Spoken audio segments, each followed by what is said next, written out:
آخری چیز ہے، اس کے بعد بھی اگر آنکھ نہیں کھلتی کسی انسان کی تو میں نہیں سمجھتا کہ وہ اپنے گرد اس نے جو یہ فلا تزکوا انفسکم، اس نے جو اپنے گرد تزکیہ نفس کا ایک مصنوعی حالہ بنا لیا ہے، کبھی بھی وہ اس حالے سے نکل سکے گا اگر اس حدیث سے بھی آنکھ نہ کھلی۔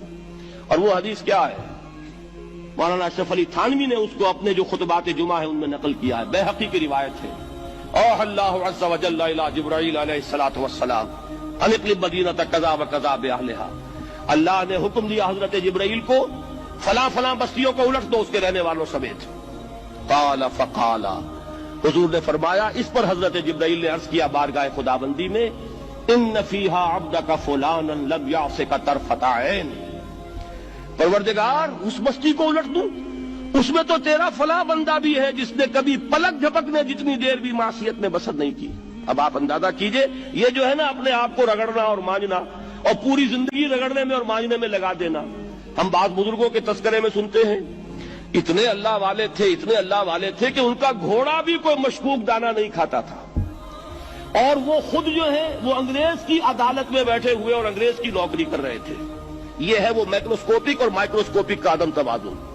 طاغوت کی چاکری کر رہے ہیں، انگریز کی ملازمت کر رہے ہیں، انگریز کے قانون کی تنفیذ کے اندر اعلی کار بن رہے ہیں، لیکن ذاتی تقویٰ اور ذاتی نیکی اور ذاتی للہیت جو ہے اس کا معیار یہ ہے کہ ان کا گھوڑا بھی مشکوک چارہ اور مشکوک کھانا نہیں کھا سکتا۔ یہ ہے وہ عدم توازن، اس کو نوٹ کیجیے گا، جس کو کہ اس حدیث میں محمد الرسول اللہ صلی اللہ علیہ وسلم نے واضح کر دیا کہ حضرت جبرائیل عرض کرتے ہیں کہ اللہ فلاں بستی کو الٹ دوں، اس میں تو تیرا فلاں بندہ بھی ہے جس نے پلک جھپکنے جتنی دیر بھی معصیت میں بسر نہیں کی۔ ذاتی نیکی کا اب اس سے اونچا کوئی مقام کوئی شخص مجھے اگر بتا سکے تو میں اس کا مرید ہو جاؤں گا۔ اس سے اونچا کوئی مقام ہوگا کہ آنکھ جھپکنے جتنی دیر بھی کسی نے معصیت میں بسر نہیں کی، ذاتی نیکی کی معراج۔ لیکن حکم کیا ہوا بارگاہ خداوندی سے؟ قال فقال، حضور نے فرمایا، اللہ تعالیٰ نے حکم لیا جبرائیل کو، اقلب علیہ وعلیہ، الٹو اس بستی کو، پہلے اس بدبخت پر پھر دوسروں پر۔ کیوں؟ فإن وجهه لم يتمعر في ساعة قط، اس لیے کہ اس کا چہرہ کبھی میری غیرت میں سرخ نہیں ہوا، اس چہرے کا رنگ نہیں بدلا۔ بے غیرت انسان، بدیاں پھیلتی رہیں، میرے دین کو روندا جاتا رہا، میری شریعت کی دھجیاں بگڑتی رہیں، اوامر کا مذاق اڑایا جاتا رہا، نواہی کے لیے دنیا کے اندر جن چیزوں سے میں نے روکا اس کے لیے فلسفے تراشے گئے، اور یہ لگا رہا مست رکھو ذکر و فکر صبح گاہی میں اسے، یہ سوائے ذاتی اپنے اس اصلاح کے اور ذاتی تقویٰ کے اور ذاتی نیکی کے اور ذاتی عبادت گزاری کے یہ میدان میں نہیں آیا، اس کا خون نہیں کھولا کبھی، اس کے چہرے کا رنگ متغیر نہیں ہوا، لہذا یہ دوہرا مجرم ہے۔ یہ ہے وہ تصور جو یہاں پر نوٹ کیجئے۔ ہاں، اس کے یہ معنی بھی نہیں ہے کہ نماز بھی نہیں پڑھ رہے، روزہ بھی نہیں رکھ رہے، اقامت دین کے کارکن ہیں، فرض نماز آ گئی ہے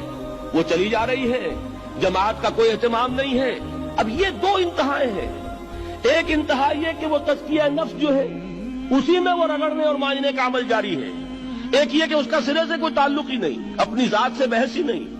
وہ کیفیت وہ ہو گئی ہے جو یہود کی آئی ہے قرآن مجید میں کہ تامرون الناس بالبر وتنسون انفسکم وانتم تتلون الکتاب، کیا تم لوگوں کو نیکی کا حکم دیتے اور اپنے آپ کو بھول جاتے؟ یہ دوسری انتہا ہے۔ پھر وہی بات عرض کروں گا، وہی بال سے زیادہ باریک اور تلوار کی دھار سے زیادہ تیز راستہ ہے جس پہ چلنا ہوگا، کہ نہ یہ ہو کہ وہ مبالغہ ہو رہا ہو، اپنی ذاتی اصلاح میں تو مبالغہ کی حد تک آگے جا رہے ہیں، اور دوسرے یہ کہ اپنے دین کی تبلیغ و اشاعت، اقامت دین کی جدوجہد، اس کا خانہ ہی نہیں کھولا زندگی میں۔ دین کی بات پھیلانا صدقہ جاریہ ہے، ثواب کی نیت سے ویڈیو کو شیئر ضرور کیجیے۔ جزاک اللہ۔